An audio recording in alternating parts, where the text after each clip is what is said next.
சிங் கிட்ட நாங்கள் சொன்னோம், பாபரி மஸ்ஜித் நிலத்தை எங்களுக்கு அக்வயர் பண்ணி என்கிட்ட கொடுங்க கோயில் கட்டுறதுக்கு. ஆனால் விபி சிங் மறுத்தார். அதனால் நாங்கள் அவர் ஆட்சியை டிஸ்மிஸ் பண்ணோன்ற. குருமூர்த்தி எக்ஸ்பிரஸ்ல ரிலையன்ஸ் பத்தி 12 ஆர்டிகல் எழுதுறாரு. இன்னைக்கு எப்படி அதானியை பத்தி சொல்றாங்களோ அது அப்படியே அப்போ ரிலையன்ஸுக்கு பொருந்தும். என்ன சொல்றாரு இவரு, ரிலையன்ஸ் ஸ்டில் கம்பெனிஸ் வச்சிருக்கு அப்படின்றாரு. இப்ப இருக்கக்கூடிய இண்டன்பர்க் ரிப்போர்ட்டுக்கு அதுவும் அதானிக்கும் குருமூர்த்தி எழுதுறது ஒண்ணுதான். ஆனா இப்ப குருமூர்த்தியால அது ஆமான்னு சொல்ல முடியும். காங்கிரஸை எதிர்த்த அரசியல் பிஜேபிக்கு ஆர்எஸ்எஸ்க்கு இருக்கிற அரசியலை அப்படி அவர் காய் நகர்த்துறாருன்னு நாம் பாக்குறாரு. அவ்வளவு சுலபமா இல்ல. அதை வந்து எல்லாத்தையும் பயன்படுத்திக்கிறார். அம்பானிக்கு எதிர்த்த மாதிரி இவர் இருக்காரா, உனக்காக கூட சேர்ந்துக்கிறார். இன்னைக்கு அம்பானியோட கை கோத்துக்கிறார். முதல்ல கோயங்கா பார்க்கும்போது நீ என்ன ஒரு ஸ்டூடெண்ட் மாதிரி இருக்கே அப்படின்னு கேட்கிறாரு. அப்ப சொல்றாரு, நான் எமர்ஜென்சில அண்டர் கிரவுண்ட்ல இருந்தேன் அப்படின்னு சொல்றாரு குருமூர்த்தி. அதோட இல்லாமல் ஆர்எஸ்எஸ் காரன் எனக்கு உன்ன மாதிரி ஆள் தான் வேணும்ன்றார் கோயங்கா. கோயங்காவினுடைய ஆர்எஸ்எஸ் முகம் அப்போ தெரியுதுன்றார். கடந்த 50 ஆண்டுகளாக ஆர்எஸ்எஸ் அரசியலை குருமூர்த்தி கையெடுத்திருக்கிறார். அதற்காக கோயங்காவை பயன்படுத்தி இருக்காரு, நுட்சிவாடியாவை பயன்படுத்தி இருக்காரு. இதுல வெளிநாட்டுக்கு போய் இது மாதிரி எல்லாம் இது எல்லாத்தையும் பண்ணியிருக்காரு. பல்வேறு காரியங்களை பண்ணி இருக்கிறது எல்லாமே ஒரு மிகப்பெரிய அரசியல் வேலையாக இது இடையில பூந்து இவருடைய காரியத்தை இவங்க அரசியலை முன்னகர்த்துவதாக அப்படி நகர்த்தி அவங்க வந்திருக்காங்க. புத்தகத்துல எல்லாத்தையும் சொல்லிட்டாரு. நான் நினைச்சேன் இதுக்கு முன்னாடி பேசுறவங்க யாருமே புத்தகத்துக்குள்ள வரல. சரி, நாம புத்தகத்தை படிச்சிருக்கோம், பேசலாம்னு நினைச்சத அவருக்கு முழுக்க பேசிட்டார். அதாவது என்ன கேட்டீங்கன்னா எதையுமே பாக்கி வைக்கலன்ட்டு எங்க கருத்து. அதாவது நான் வந்து ஆங்கிலத்தில் தான் படித்தேன். எனக்கு ஆங்கிலத்தில் முதல்ல அமைச்சிருந்தாங்க, நேற்று தான் தமிழ் அமைச்சிருந்தாங்க. ஆங்கிலத்தில் வந்து 31 பக்கம், அது 120 பக்கமாக தமிழாக்கம் ஆகியிருக்கு. அப்போது அதில் மீதியெல்லாம் பெரிய முக்கியம் இல்லை. அவங்க எங்கே ஒரு விழுப்புரத்துக்கு பக்கத்தில் என்ன கிராமத்தில் பிறந்தாரெல்லாம் என்ன கேட்டிங்கன்னா ரொம்ப ரொம்ப நுண்ணிய அரசியலாக நான் பார்க்கிறேன் இந்த புத்தகத்தை. நீங்கள் இதை வந்து போகிற போக்கில் படிக்கிற புத்தகம் இல்லை. எனக்கு அதை மிக மிக ஆழ்ந்து அதை படிக்கணும்ன்ட்டு. இப்போ வழக்கே போட முடியாது. நீங்கள் சொன்னீங்க பாருங்கள், அதை வழக்கே போட முடியாது. என்ன அவங்க கேட்குறாங்க, அதுலேயே அவங்களே சொல்கிறாங்க, நிறைய அவங்க சொன்ன செய்திகளை என்னால் வெரிஃபை பண்ண முடியல அப்படின்னு சொல்கிறாங்க. அதனால் அவங்களாம் அவ்வளோ முட்டாள் இல்லை. வழக்கெல்லாம் எப்போவுமே போட முடியாது. பொதுவாகவே வந்து அவங்க ஆர்எஸ்எஸ் ஃபிக்ஸர்ன்ற பேரில் அவங்க எழுதியிருக்காங்க. எனக்கு இந்த தமிழாக்குமே கூட அந்த அளவுக்கு என்னன்னு தெரியல. அவ்வளோ ஆர்எஸ்எஸ் ஃபிக்ஸர் அப்படின்றது நிழல் அதிகாரமான்றது கூட இல்லை. எனக்கு இன்னும் கூட அது இன்னும் ஆங்கிலத்தில் சரியான வார்த்தையாக நான் பார்க்கிறேன். ஆர்எஸ்எஸ் உடைய ஃபிக்ஸர் இவர் அப்படின்ட்டு. அவர் 49 பிறந்துதான். அது அவசியம். எதுக்காக நான் சொல்கிறேன்னா அவருடைய அந்த ஸ்டேஜை பற்றி தெரிஞ்சுக்கிறதுக்காக. இல்லாட்டி அவசியம் இல்லை. 68 அவர் மாணவர் காங்கிரஸுக்குள்ளார போகிறார். காங்கிரஸ்க்கு போகிறார், மாணவர் காங்கிரஸ்க்கு. 68 போகிறவர் 1971 ஆர்எஸ்எஸ்ல இணைகிறார். அப்போ அவர் சொல்கிறாரு, அதெல்லாம் சிலதெல்லாம் அவங்க வந்து பாசிட்டிவாகவே சொல்கிறாரு. என்னன்னா ஆர்எஸ்எஸ்க்குள்ளார காங்கிரஸ்காரர்கள் இருந்தார்கள், ஆர்எஸ்எஸ்ல காங்கிரஸ் இருந்தாங்க, காங்கிரஸ்ல ஆர்எஸ்எஸ் இருந்தது தமிழ்நாட்டில் அந்த 1970. அதை நம்ம இப்போ எப்படி விரிவுபடுத்திக்கணும்னா, அடுத்து அவர்கள் அதிமுகவில் இருப்பார்கள். நாம் அதை புரிஞ்சுக்கிறது தான் இந்த நோக்கமாக இருக்கணும்.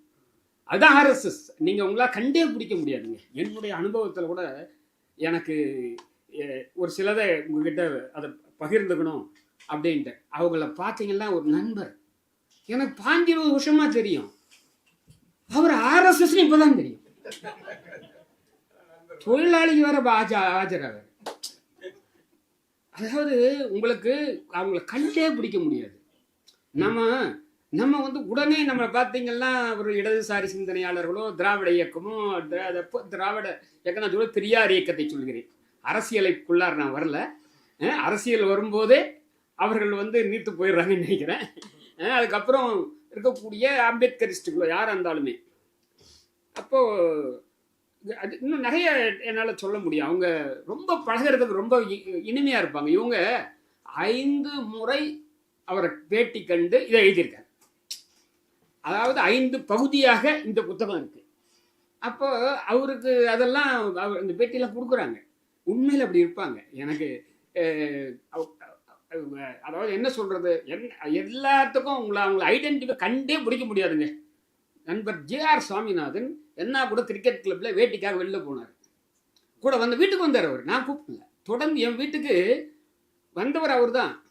அவ்வளோதான் இருப்பார். ஆனால் இப்போ பேச மாட்டார்.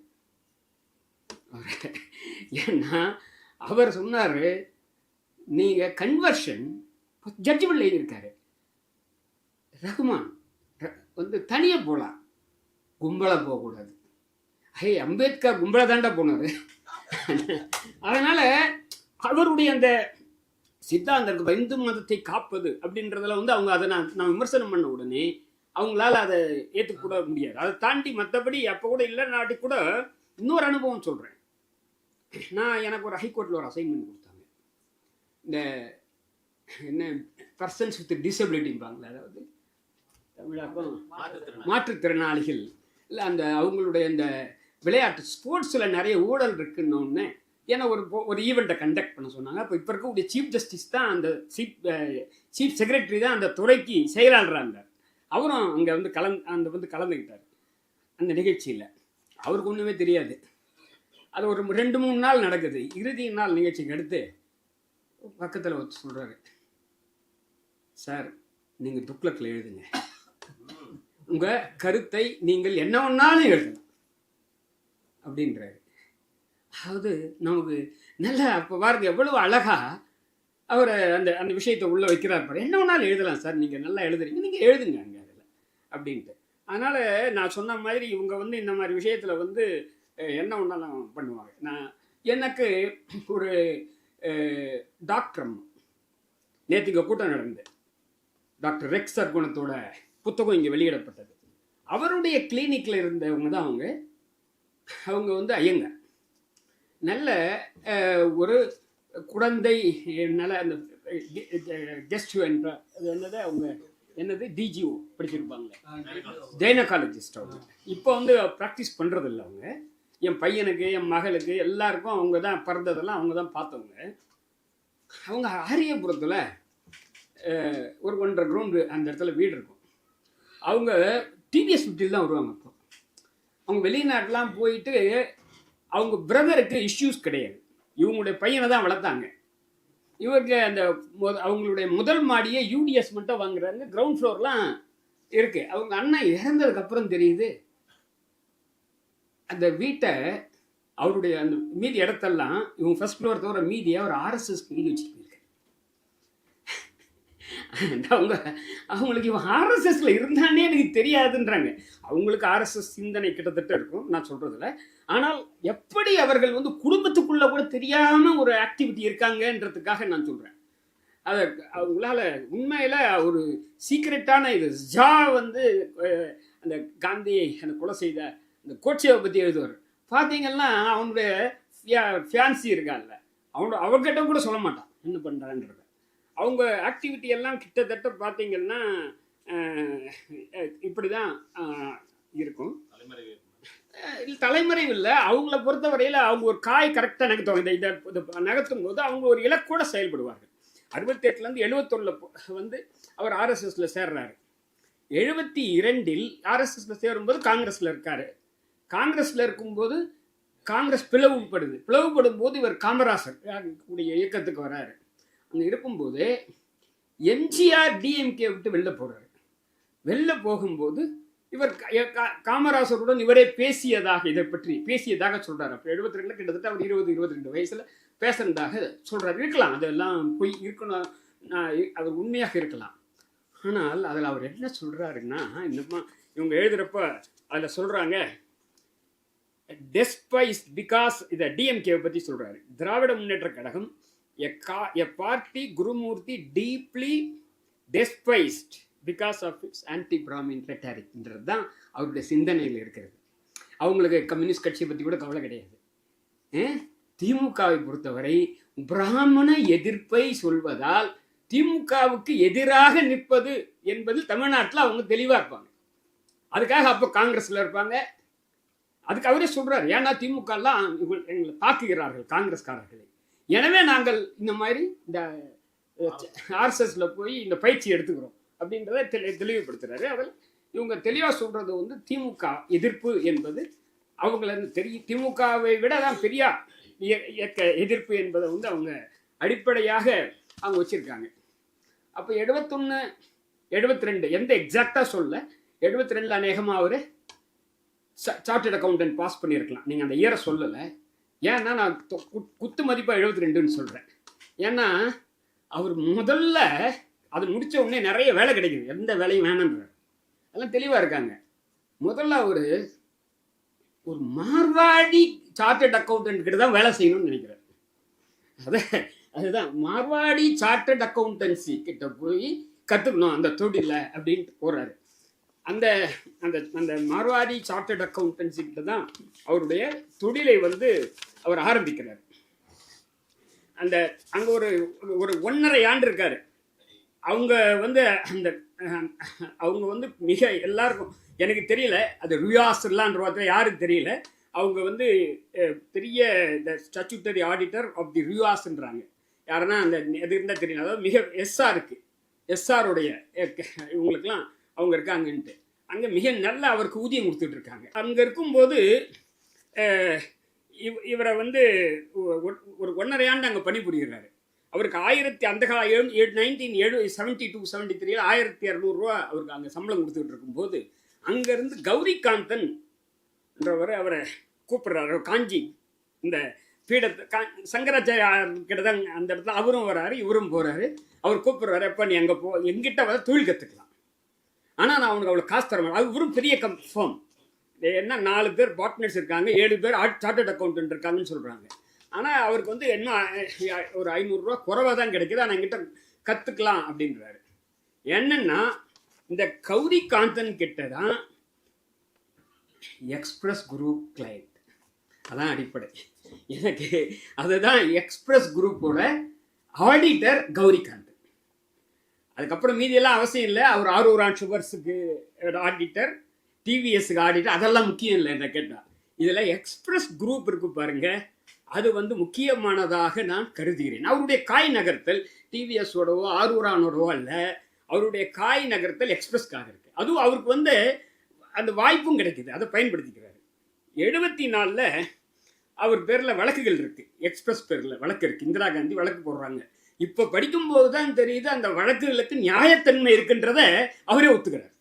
அதுக்கு முன்னாடி நான் கூட என்ன நினைச்சேன், எக்ஸ்பிரஸ் குரூப் பேரில் இந்திரா காந்தி அநியாயமாக வழக்கு போட்டாங்க போகுது அப்படின்னு நான் நினைச்சிட்டு இருந்தேன். ஆக்சுவலி நம்மளாம் இருக்கக்கூடியவங்க, ஏன்னா இவர் எமர்ஜென்சி எல்லாம் எதிர்த்தாரு, அந்த பின்னணியில் பார்த்தோம். இதில் பார்க்கும்போது அவங்க வந்து பல several thousand tons ஆஃப் பேப்பரை ஒரு கம்பெனி மூலம் வாங்குறாங்க. ஆனால் அப்படி ஒரு கம்பெனியே கிடையாது. என்னங்க, கம்பெனியே இல்லாத கம்பெனிகிட்ட இருந்து அவங்க வாங்குறாங்க. அந்த கம்பெனியே இல்லாத கம்பெனி பேங்க் லோன் வாங்கியிருக்கு இல்லைங்க. அப்போ இதுதான் அவருக்கு எப்போ அந்த கௌரிகாந்தன் ஆஃபீஸில் இருக்கிறவர்களே அவரை வந்து மிக மிக நெருக்கமாக அவர் உள்ளார கொண்டு வர்றது அப்படின்றது தான். அப்போ அவர் என்ன பண்ணுறாரு, இவ்வளவு பிரச்சனை இருக்கு, உங்களுடைய ஃபினான்ஷியல் ட்ராக்ஸ் எல்லாம் ரெக்கார்டிங் கொடுங்க அப்படின்ட்டு அவர் வந்து ஒரு 30 பக்க அறிக்கையை தயார் பண்ணி கோயங்காகிட்ட தராரு. ஏன்னா நீங்கள் ஒரே வயலேஷன்ஸ், கம்பெனி சட்டத்தை எல்லா சட்டத்தையும் நீங்கள் மீறி கம்பெனி நடத்திட்டு இருக்கீங்க அப்படின்றத இவர் சொல்றாரு. எதுக்காகன்னா இந்த வார்த்தையை சொல்றாரு, கிளீனிங் பண்ணும் இதை அப்படின்றத சொல்றாங்க. அப்போ அதை வந்து பார்த்துட்டு இதனுடைய விளைவாக அரசாங்கமும் ஒரு 300க்கும் மேற்பட்ட வழக்குகள் போட்டிருக்காங்க. ஆனால் இதெல்லாம் அவர் என்ன சொல்றாருன்னா, குருமூர்த்தி, நான் இந்த பொறுப்பை எடுத்துக்கிட்டதுக்கு அப்புறம் வழக்கு இல்லை, நான் வழக்கு இல்லை. அதாவது அதை நீங்கள் பார்க்கணும் எவ்வளவு. அவர் வந்து ஒரு ஆடிட்டர், அவர் ஆடிட்டர் வேலையை கரெக்டாக செய்கிறாரு. அப்போ கோயங்கா என்ன பண்ணுறாரு, நீ இந்தியன் எக்ஸ்பிரஸில் ஜாயின் பண்ணுன்றார். நான் அப்படிலாம் நான் வந்து ஜாயின் பண்ணலை. தெளிவாக அவங்கள முடிவெடுக்கிறாங்க. ஆர்எஸ்எஸ்காரங்க ரொம்ப தெளிவாக முடிவெடுக்கிறார்கள்ன்றது தான். மார்வாடிக்கிட்ட இங்கே வராரு, முதல்ல வேலையெல்லாம் இருக்குது, வேலையெல்லாம் வேணான்றாரு. இங்கே இந்தியன் எக்ஸ்பிரஸில் அவர்கிட்ட சொல்கிறாரு, நான் வந்து தனியாக ப்ராக்டிஸ் பண்ண போகிறேன், நான் ஒன்று உங்களுக்கு எக்ஸ்க்ளூசிவ் கன்சல்டண்ட்டாக இருக்கேன், உங்களுக்கான நான் ஒரு இது பண்ணுறதா இருக்கேன் அப்படின்னு சொல்லி ரெஃப்யூஸ் பண்ணிவிட்டு நான் வந்து இது பண்ணுறேன். அதே மாதிரி கௌரிகாந்தனும் பார்ட்னராக ஆக்க சொல்கிறார். நான் உன்னை பார்ட்னராக எடுத்துக்கிறேன்றாரு. வேண்டாம் அப்படின்ட்டு அவர் சொல்கிறாரு. இவங்க கேள்வி கேட்குறாங்க. ஏன்னா அவர் எக்ஸ்பிரஸ் குரூப்பு கௌரிகாந்தனோட கிளையண்ட், நீங்கள் உங்கள் இடத்துக்கு போயிட்டீங்க இல்லைங்க அப்படின்னு பதில் சொல்கிறார். ஏன்னா 4 ஆண்டு நான் அதுக்கப்புறம் கூட அவரோட சேர்ந்து ஒர்க் பண்ணேன் அப்படின்ட்டு. அப்போது இதுக்கு அடுத்து கோயங்காவுக்கு மீண்டும் ஒரு பிரச்சனை வருது. அந்த பிரச்சனையில் உங்களுக்கு வந்து அதையெல்லாம் சரி பண்ணி கொடுக்கறத ஒட்டி கோயங்கா வந்து இன்னும் ரொம்ப ரொம்ப நெருக்கமாக்குறாரு. பல்கிவாலா தான் இவங்களுக்கு ஆஜராகிறாரு. எக்ஸ்பிரஸ் பேரில் டேக்ஸ் சம்பந்தமாக வழக்கு, அதை செட்டில்மெண்ட் கமிஷன் அங்கே பேசுறதுக்கு இருக்கு. அப்போ செட்டில்மெண்ட் கமிஷனர் அப்ஜெக்ட் பண்ணுறாரு. அப்போ பல்கிவாலா சொல்கிறாரு செட்டில்மெண்ட் கமிஷன் அப்ஜெக்ட் பண்ணால் அதோட எண்டுன்றாரு. ஆனால் இவர் சொல்கிறாரு இல்லை இல்லை அதோட எண்டு இல்லை, செட்டில்மெண்ட் கமிஷன் அப்ஜெக்ட் பண்ணால் கூட அவங்கள நம்ம சொல்லலாம், இந்த விஷயத்தை கேட்க சொல்லலாம்னு சொல்லி இவர் சொல்கிறத அடுத்து பல்கிவாலா ஏற்றுக்கிட்டு அந்த வழக்கில் அவர் சக்ஸஸ் பண்ணி கொடுக்குறாரு.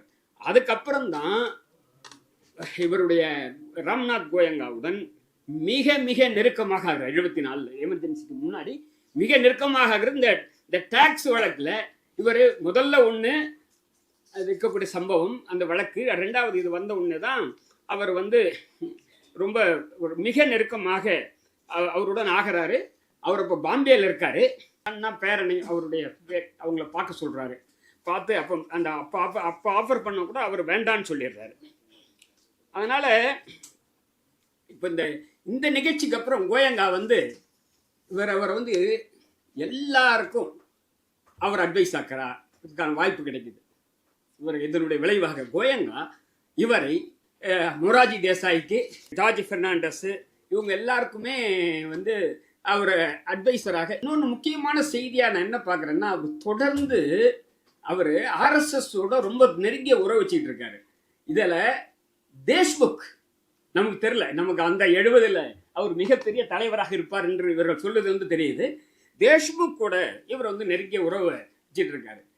அவர் 71 சேர்ந்ததுலேருந்து இறுதி வரையில் அவர் வந்து அந்த அந்த ஆர்எஸ்எஸ் உடைய இதில் வந்து உறுதியாக அவங்களுக்காக கடுமையாக வேலை செய்கிறாங்க. அதாவது என்னென்னா இவங்க சொல்கிறாங்க, அதாவது பணத்தை பற்றி எனக்கு கவலை இல்லை, யார் பெரிய பெரிய முதலாளிகள்லாம் இவருடைய கிளைண்ட்ஸ், இது இந்தியன் எக்ஸ்பிரஸ் குரூப் ஆகட்டும் மீதி பேரெல்லாம் இருக்கட்டும். அப்போது இவரை பொறுத்த வரையில் நான் சொல்கிறேன் பாருங்கள், அந்த நிகழ்ச்சி 2 நடக்கும்போது அவரை வந்து முதலாக கோயங்கா பார்க்கும்போது நீ என்ன ஒரு இப்போ ஸ்டூடெண்ட் மாதிரி இருக்கே அப்படின்னு கேட்குறாரு. அப்போ வந்து எமர்ஜென்சிக்கு வந்துடுது. அப்போ சொல்கிறார் நான் எமர்ஜென்சியில் அண்டர் கிரவுண்டில் இருந்தேன் அப்படின்னு சொல்கிறார் குருமூர்த்தி. அதோடு இல்லாமல் நான் ஆர்எஸ்எஸ்காரர், நான் வந்து எமர்ஜென்சியில் நான் அண்டர் கிரவுண்டில் இருந்தேன்ட்டு எனக்கு உன்ன மாதிரி ஆள் தான் வேணுன்றார் கோயங்கா. இப்போது இந்த மாதிரி சுஜாதா சொல்கிறாங்க கோயங்காவினுடைய ஆர்எஸ்எஸ் முகம் அப்போது தெரியுதுன்றாங்க. அதுக்கு முன்னாடி வரைக்கும் கோயங்காவை பற்றி நமக்கு என்ன தெரியாது, இந்த முகம் தெரியாது, அவருக்கு ஒரு ஆர்எஸ்எஸ் முகம் இருக்குது அப்படின்ட்டு. அதுக்கப்புறம் ஒரு 2 இடத்துல சொல்கிறாங்க ஆர்எஸ்எஸ் சூரிய நாராயண் ராவ் அப்படின்ற இங்கே சென்னையில் அவர் வந்து அவங்க ஸ்டேட் சொல்ல மாட்டாங்க, தமிழ்நாடு ஆர்எஸ்எஸ் தலைவர்னு கிடையாது. அவங்க தமிழ்நாட்டில் ஒத்துக்க மாட்டாங்க, ஆந்திரான்னு ஒத்துக்க மாட்டாங்க, கர்நாடகான்னு ஒத்துக்க மாட்டாங்க.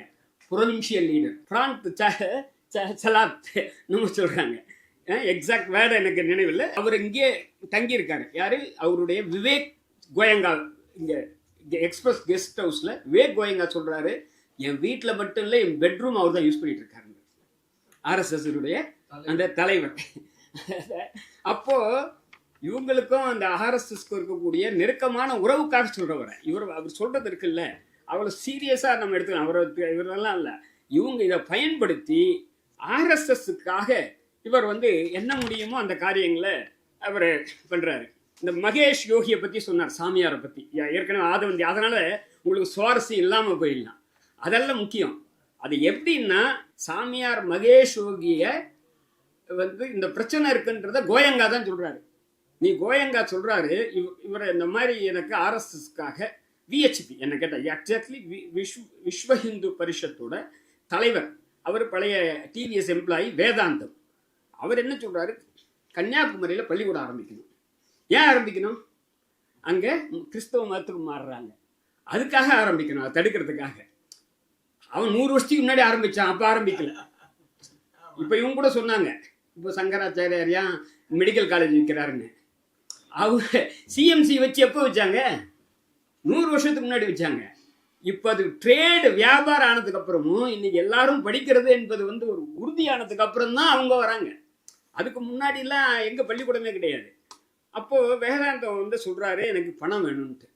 அப்போ இவர் சொல்றாரு, நீ அந்த சாமியாருக்கு நீ வந்து ஒர்க் பண்ணி கொடுத்தியானா அதை பண்ணலான்ற. அதுக்கு அந்த ஸ்டோரியை சொல்லிட்டாரு.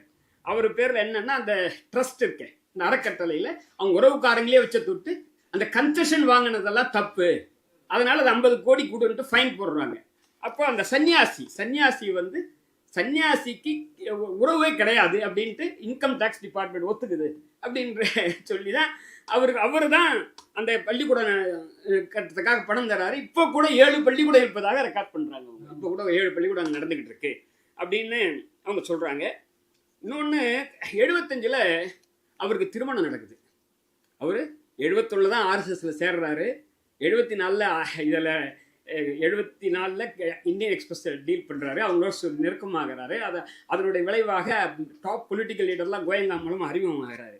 இவர் திருமணம் நடக்கும்போது ஆர்எஸ்எஸ்னுடைய, இப்போ நான் ப்ரொவின்ஷியல் லீடர்ல சர்சங் சலாக் இருக்காரு பாருங்க, அவரே மதுக்கர் ஜோரஸ், அவர் வர்றாரு திருமணத்துக்கு.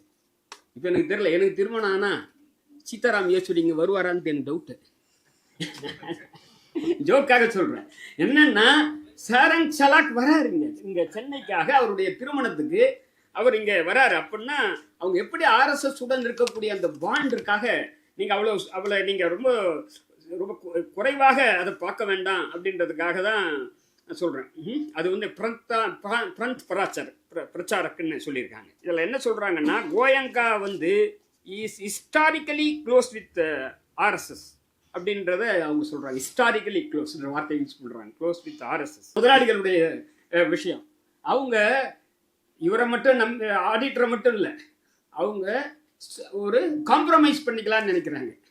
காம்ப்ரமைஸ் பண்ணிக்கிறதுக்காக Khushwant Singh, he was a supporter of Emergency Illustrated வீக்லியோட எடிட்டர், அவரையும் சஞ்சய் காந்தியையும் வந்து இதில் எடிட்டரா இந்தியன் எக்ஸ்பிரஸ்ல போடுறதுக்காக அவங்க முடிவு போறாங்க அப்படின்றது தான். அந்த நேரத்தில் தான் வந்து அந்த மாதிரி முடிவெல்லாம் இருக்கிறப்ப தான் வந்து தேர்தல் சம்பந்தமாக அவர் சொன்னார். அப்போ டெல்லி பாலிட்டிக்ஸே தீர்மானம் பண்ணுறவங்க இந்த ஜோசியர்கள் அப்படின்றத அவங்க சொல்கிறாங்க.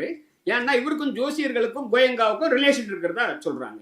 அப்புறம் இதில் முக்கியமாக என்னென்னா, இவர் ஆர்எஸ்எஸ்ன்ற முறையில் இந்திரா காந்தியினுடைய அரசை எதிர்த்து அவர் ஃபைட் பண்ணுறாங்க.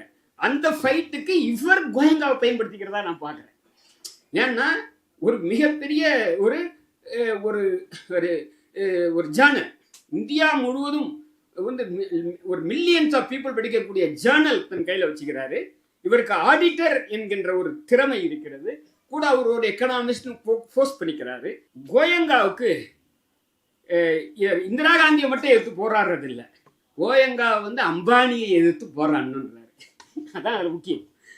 ரிலையன்ஸ் இப்ப இருக்க அம்பானி இல்லை, இப்ப இருக்க அம்பானியோட அப்பா திருபாய் அம்பானி இருக்காருல்ல, அவரை வந்து அவர் என்ன சொல்றாரு, அவரை வந்து இந்தியன் எக்ஸ்பிரஸுக்கு யாரா முதலாளி அப்படின்னு குருமூர்த்தி கேட்குறாரு. யார் முதல்? நீங்கள் தாங்க. டைம்ஸ் ஆஃப் இந்தியா யார் முதலாளி? ஜெயின் குடும்பங்க. பிடிஐ யார் முதலாளி? நீங்கள் தாங்க அப்படின்னு ஒரு கத்தையான ஆர்டிகல்ஸ் இந்தியன் எக்ஸ்பிரஸ்ல வந்து போடுறாரு. எல்லாம் ரிலையன்ஸை ப்ரொமோட் பண்ணுற ஆர்டிகல்ஸ். அப்போ அம்பானி சொல்றாரு, உங்க ஜேர்னலிஸ்ட்டை எவரை வேண்டாலும் காசு வாங்கிடுவேனான்றாரு. அப்போ இந்த காசுக்கு வாங்க முடியாத ஆளாக இருக்கிறவர் குருமூர்த்தின்னு கோயங்கா நினைக்கிறார். அதான் இதுல அடிப்படையான விஷயமாக இவங்க செய்தியாக அவங்க சொல்றாங்க. அம்பானி எதிர்த்து போராடுவதற்கு அப்போ அந்த அவங்களுக்கு அம்பானிக்கு தொழில விரோதியாக இருக்கிறவரு நுல்சி வாடியா. அத அவங்க ஏன்னா ரிலையன்ஸோடைய அப்போ டெக்ஸ்டைல் இப்போ மாதிரி பல்வேறு முகங்கள் கிடையாது. இன்னைக்கு இருக்கக்கூடிய ரிலையன்ஸ் வேற, 70கள் 80கள் இருக்கக்கூடிய ரிலையன்ஸ் வேற. இன்னைக்கு இருக்கக்கூடிய ரிலையன்ஸ் பன்னாட்டு நிறுவனம், உலகம் முழுவதுமே இருக்கு. அன்னைக்கு எக்ஸ்பிரஸ் தான் மீடியா, இன்னைக்கு மீடியாவே எக்ஸ்பிரஸ் இல்லை, அம்பானி நியூஸ் 18 அவங்ககிட்ட இருக்கு. நம்ம தோழர்களை கட்டுப்பிடிச்சி வெளில தள்ளுறான். நினைச்சாங்க யாரோ சொல்லி, யார் இவங்க தான் சொல்லி நினைச்சாங்கன்னா அடுத்த நாள் வேலை போகுது, நமக்கே தெரியும் என்னன்ட்டு. அது இல்லாமல் என்ன செய்தின்றதையும் அவன் தான் தீர்மானிக்கிறான். இன்னைக்கு கிட்டத்தட்ட எல்லா செய்தி, எல்லா ஊடகமுமே, இது அம்பானி மட்டும் இல்லாமல் எல்லா ஊடகமுமே கிட்டத்தட்ட அவங்க கண்ட்ரோலில் இருக்கிறத பார்க்குறோம். ரிலையன்ஸை பற்றி மாதிரி அவன் சொல்கிறான். அதனால ரிலையன்ஸை வந்து ஒழிக்கணும். கோயங்கா சொல்கிறாரு அம்பானியை வந்து ஒழிக்கணும். ஏன்னா Wadia is also a friend of Goenka. ஏன்னா இவங்களை அறிமுகப்படுத்துறது தேஷ்முக், அது முக்கியம். அப்போ தேஷ்முக் யாரு? RSS ஒரு பெரிய தலைவர், பிஜேபியுடைய மிகப்பெரிய தலைவர், அகில இந்திய தலைவர். தேஷ்முக், குருமூர்த்தி, வாடியா, இங்க இந்தியன் எக்ஸ்பிரஸ் அப்படின்ற ஒரு ஃபார்மேஷன் இருக்கு. அவங்களுக்கும் அம்பானிக்கும் ஒரு கார்பரேட் யுத்தம் நடக்குது ரெண்டு பேருக்கு இடையில. அது இவங்க இந்த அம்மா வந்து பாலிஸ்டர் வார்ன்றாங்க, துணிக்கான அந்த சண்டை அப்படின்ட்டு இவங்க சொல்றாங்க. அப்போ இந்த சண்டையில தான் இவ்வளவு தூரம் என்னென்ன மாதிரியான சாகசங்கள் பண்றாங்க அப்படின்றத வந்து கொஞ்ச நேரம் கொஞ்சம் சொல்றதே கூட உபயோகமா இருக்கும் அப்படின்னு நினைக்கிறேன். இதுல ஒரு சின்ன இது நடக்குது. என்னென்ன முதலாளிகளை பற்றி மீண்டும் என்னென்னா, ஒரு எமர்ஜென்சி மட்டும் இல்லை, ராஜீவ் காந்தி வரும்போது கூட எக்ஸ்பிரஸ் வந்து வாண்ட்ஸ் மேக் காம்ப்ரமைஸ் நான் ஃபீல் பண்ணுறேன். ஏன்னா US documentary film maker Jack ஆண்டர்சனுக்கு கோயங்கா இன்டர்வியூ தர்றாரு. அந்த இன்டர்வியூவில் சொல்கிறாரு, country is in the hands of a young and honest man. 85 அது 84 அக்டோபரில் இந்திரா காந்தி டெட். அப்போ 85 இவர் வந்துடுறாரு. 85 சொல்கிறாரு, இதை குருமூர்த்தி வந்து நீ சொல்லாதன்றாரு. அவர் சொல்றாரு, அப்படின்னா என்ன, எனக்கு தெரியும் நீ என்ன நேரு காந்தி ஃபேமிலியை பத்தி நீ இப்படிதான் சொல்ற அப்படின்றாரு. அப்படின்னா அவங்க வந்து அதான் முதலாளிகள், அவங்க எல்லா அரசுடனும் அவங்க வந்து சமரசமாக அப்படி போய் தங்களுடைய தொழிலை வளர்த்துக்கிறது தான் அவங்க பார்ப்பாங்க. அப்போ ஆனா அவர் சொல்றாரு, இன்னும் கொஞ்ச நாள்ல ராஜீவ் காந்தி உங்களுக்கு எதிர்ப்பா திரும்புவாரு அப்படின்னு சொல்றாரு. இந்த காலத்துல அருண் ஷோரி ஒர்க் பண்றாரு. அருண் ஷோரி வந்து அவங்களுக்கு பெரிய முக்கியமான பலமா இருக்காங்க. ஆனா இவங்க எழுதுறாங்க, கோயங்கா அப்படி ஒரு பவர்ஃபுல்லாக ஒரு ஆள் எமர்ஜ் ஆகிறது விரும்ப மாட்டார். அதனால் அருண் ஷோரி வாஸ் ஃபயர்டுன்ற தகவலை அவங்க எடிட்டோரியல் வந்து அவர் ஃபயர் பண்ணிட்டு குருமூர்த்திக்கு எடிட்டோரியல் அட்வைசராக மறுபடியும் ஆஃபர் பண்ணுறாங்க. இப்போவும் குருமூர்த்தி நான் அது வேண்டாங்கிறாரு. ஆனால் நான் உங்களை அட்வைசராக இருக்கேன். அது கூட எப்படி பண்ணுறாங்க, இல்லஸ்ட்ரேட்டட் வீக்கில் ஒரு இன்டர்வியூ மூலமாக உலகத்துக்கு அறிவிக்கிறாங்க.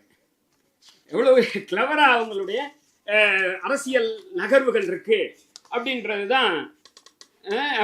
என்ன அப்போ வாடியா வந்து என்ன பண்றாரு, இவங்க சொல்றது என்ன, வாடியா தன்னுடைய தொழில் எதிரிக்காக மேலேருந்து செப்டம்பர் 85 இடையில அம்பானி இந்த ரிலையன்ஸை பற்றி எண்ணற்ற புகார்களை இவர்கிட்ட கொடுக்குறாரு. அவங்க வந்து இதை வந்து ஒரு 4 வால்யூமா ஆக்குறாரு இவர். அப்படி வரும்போது தான் பன்னீர்செல்வத்தை கேட்குறாங்க, எஸ் பன்னீர்செல்வத்தை, ஆமாம் இந்த பற்றியெல்லாம் அவங்க சொல்கிறாரு அப்படின்ட்டு சொல்கிறாங்க. அதில் இந்த அம்பானியை பொறுத்த வரைக்கும் எப்படியெல்லாம் அப்படின்றதுல வந்து யார் அந்த ஒரு சிந்தி ட்ரேட், டெக்ஸ்டைல் ட்ரேட், முர்ஜானின்றவனை அடித்து அவன் உயிர் பொழைச்சிடறான். பேர்லி சர்வைவ்னா ஏதோ கடைசியில் பொழைச்சிட்டான். கோயங்கா பயோகிராஃபியை ஒரு ஆஸ்திரேலியன் வச்சு எழுதுறாங்க, பாலிஸ்டர் பிரின்ஸ்ன்னு சொல்லி. அதில் இதெல்லாம் பதிவாகி இருக்குது அப்படின்னு சொல்கிறாங்க. அந்த முர்ஜானி ஆல்சோ வாடியா மாதிரி அவன் ஆல்சோ கேவ் இன்ஃபர்மேஷன், நிறைய புகார்களை இவங்களுக்காக கொடுக்குறான். யாருக்கு, குருமூர்த்திக்கும் கூட கொடுக்குறான் நடவடிக்கை எடுக்கிறதுக்காக. எல்லாம் வச்சுக்கிட்டு குருமூர்த்தி சொன்னார் பாருங்க, எக்ஸ்பிரஸ்ல ரிலையன்ஸை பற்றி 12 ஆர்டிக்கல் எழுதுறாரு. இன்னைக்கு எப்படி அதானியை பற்றி சொல்றாங்களோ அது அப்படியே அப்போ ரிலையன்ஸுக்கு பொருந்தும். என்ன சொல்றாரு இவர், ரிலையன்ஸ் ஷெல் கம்பெனிஸ் வச்சிருக்கு அப்படின்றாரு. அந்த இது நம்ம சொல்ற மாதிரி இப்போ ஷெல் கம்பெனிஸ் வச்சு, இப்போ ராகுல் காந்தி அதானே சொன்னார், அதானி இது ஒரு ஷெல் கம்பெனிஸ் வச்சிருக்கு. அது மாதிரி அதில் இப்போ என்ன கேட்டிங்கன்னா, அந்த இப்போ இருக்கக்கூடிய ஹிண்டன்பர்க் ரிப்போர்ட் அகைன்ஸ்ட் அதானி என்ன இருக்கோ அதை தான் குருமூர்த்தி அப்போ அம்பானி தெரியல அப்படின்ட்டு இந்த புத்தகத்தில் அவங்க ரெக்கார்ட் பண்ணுறாங்க. இப்போ இருக்கக்கூடிய ஹிண்டன்பர்க் ரிப்போர்ட்டுக்கு அதுவும் அதானிக்கும் குருமூர்த்தி எழுதுறது ஒன்று தான். ஆனால் இப்போ குருமூர்த்தியால் அது ஆமான்னு சொல்ல முடியாது. அவர் என்ன சொல்கிறாரு, இல்லைன்றாரு. ஏன்னா அந்த ஹிண்டன்பர்க் காசு வாங்கிக்கிட்டு இந்த ஒர்க் பண்ணுறாங்க. நான் ஃப்ரீ போனோ, இலவசம், என்ன வேணா பண்ணு, என்ன பண்ற நீ பண்றதுக்கு ஒரு இலக்கு இருக்கு. இது வந்து ப்ரொஃபஷனல் ஒர்க்கு தான், ரெண்டுமே ஒரு ப்ரொஃபஷனல் ஒர்க்கு தான். அதனால ஒரு செய்தியை சொல்றாங்க, எப்படியெல்லாம் இந்த அரசியல் எப்படி எவ்வளோ க்ளோஸா இருக்கு அப்படின்றதுக்காக. ராஜீவ் காந்தி வந்து இவரை கூப்பிடுறாரு, வா உன்னை பார்க்கலான்ட்டு. இவர் அங்கே போறாரு டெல்லிக்கு, குருமூர்த்தி, செப்டம்பர்ல 1986. அப்போது ஆனால் ராஜீவ் காந்தி 4 நாள் அவரை பிஎம் ஆஃபீஸில் பார்க்கவே இல்லை.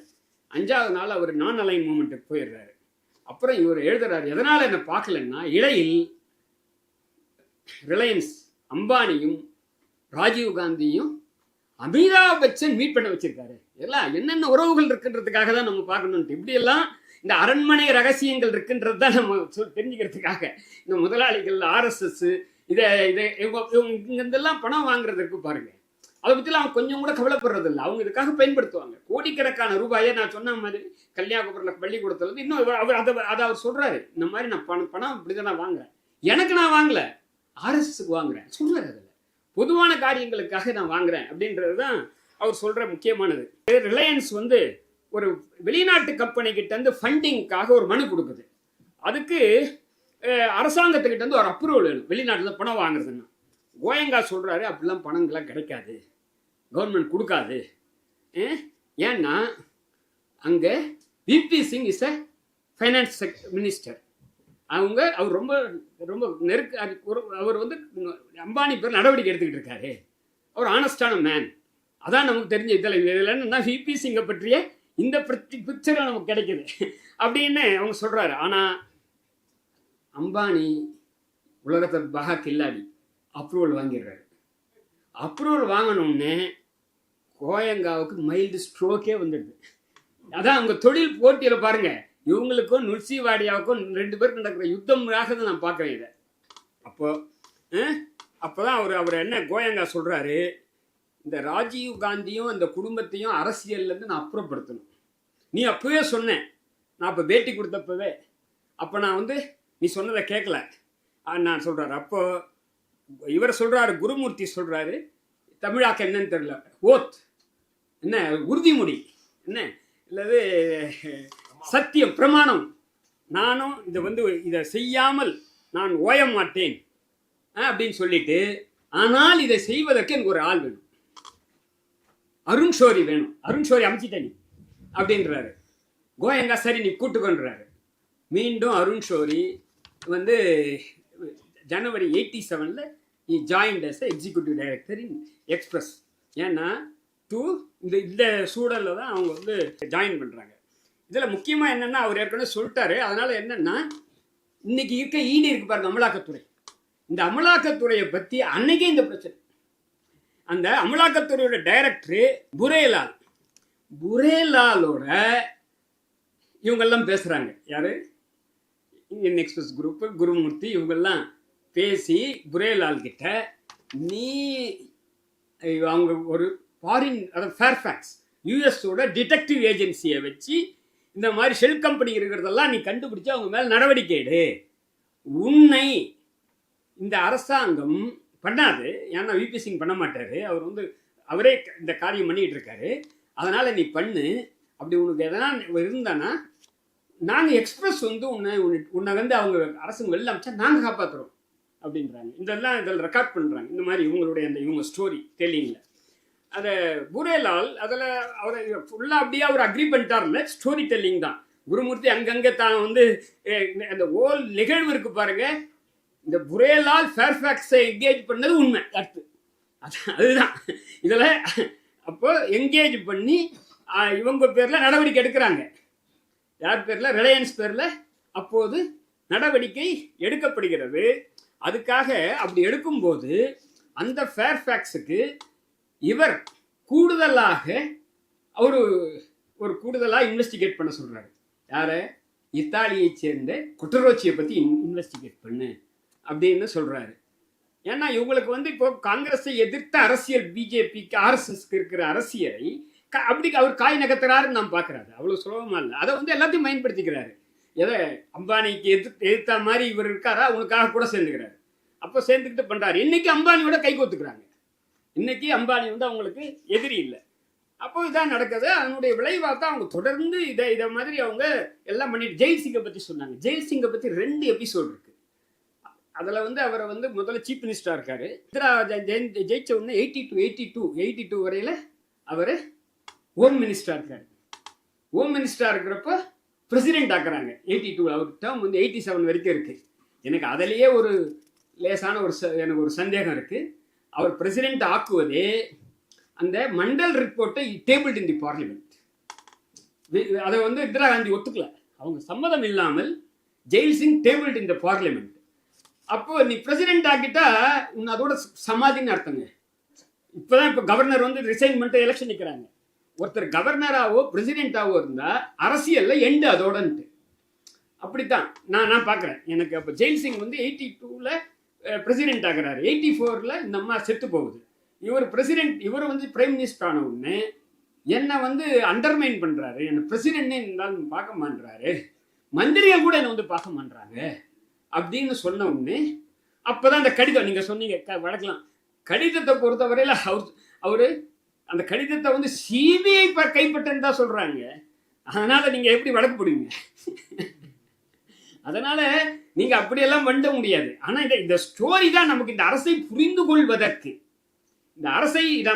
கொள்வதற்கு, மார்க்சிஸ்டுகளாகிய நாம் எப்படி வந்து இந்த அரசும் இந்த முதலாளிகளும் தங்களுடைய வாருக்காக இருக்காங்க, அதில் வந்து RSS என்ன மாதிரி எல்லாம் இதை பயன்படுத்திக்கிறாங்க அப்படின்றத புரிஞ்சுக்கிறதுக்கு தான் நம்ம இதை பார்க்கணும்னு நான் நினைக்கிறேன். அப்போ ஜெயில் சிங்காக அப்போ வந்து இவர் ஒரு லெட்டரை தான் ஜெயில் சிங்கே கேட்குறாரு. இப்போ ஒரு சாமியார் வர்றாரு. அப்போ ஒரு சாமி சொன்னார் இல்லையா, சன்னியாசிக்கு குடும்பம் கிடையாது அப்படின்ட்டு. இப்போ சந்திராசாமி ஜெயில் சிங் சார்பாக வர்றதாக சொல்றாரு. இவர் அவங்களோட தான் பேசி அந்த லெட்டர் எல்லாம் பரிமாற்றம் எழுதி கொடுக்கறதாக சொல்றாங்க.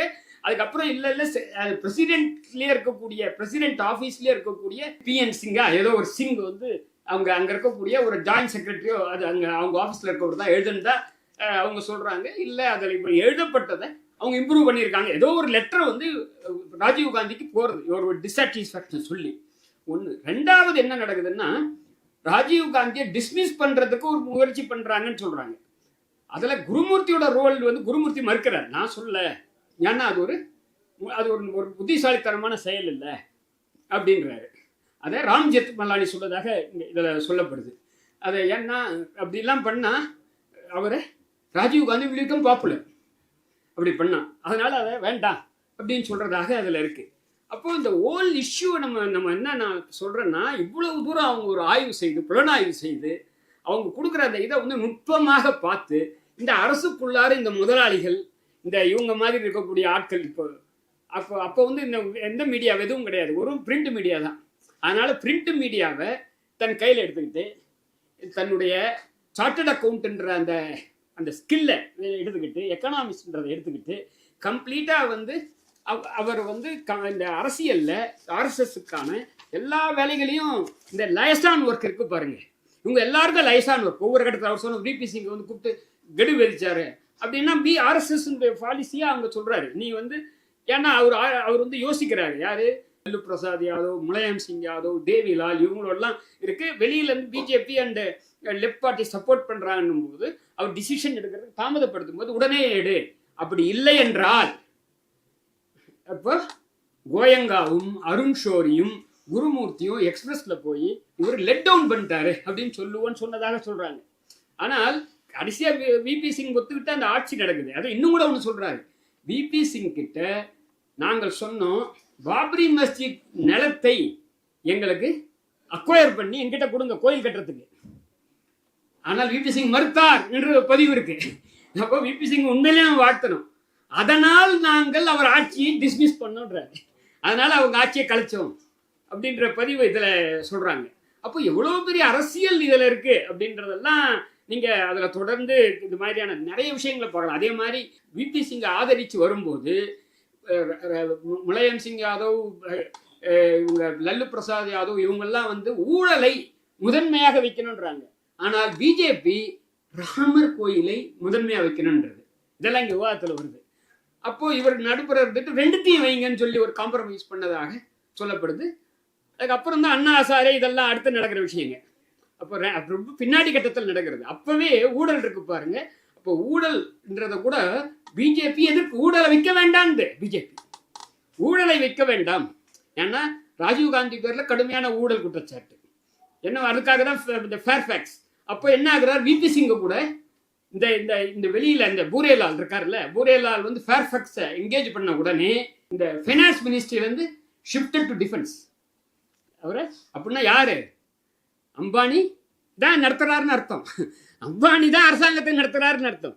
நீயா அமலாக்கத்துறையை கொண்டு வர, நான் உன்னையே மாத்துறேன் அப்படின்ட்டு மாத்துறாங்க. இந்த செய்தி தான் நம்ம பார்க்கணும்னு நான் நினைக்கிறேன். அப்போ இந்த யுத்தம் நடக்குது 2 பேருக்கு இடையில.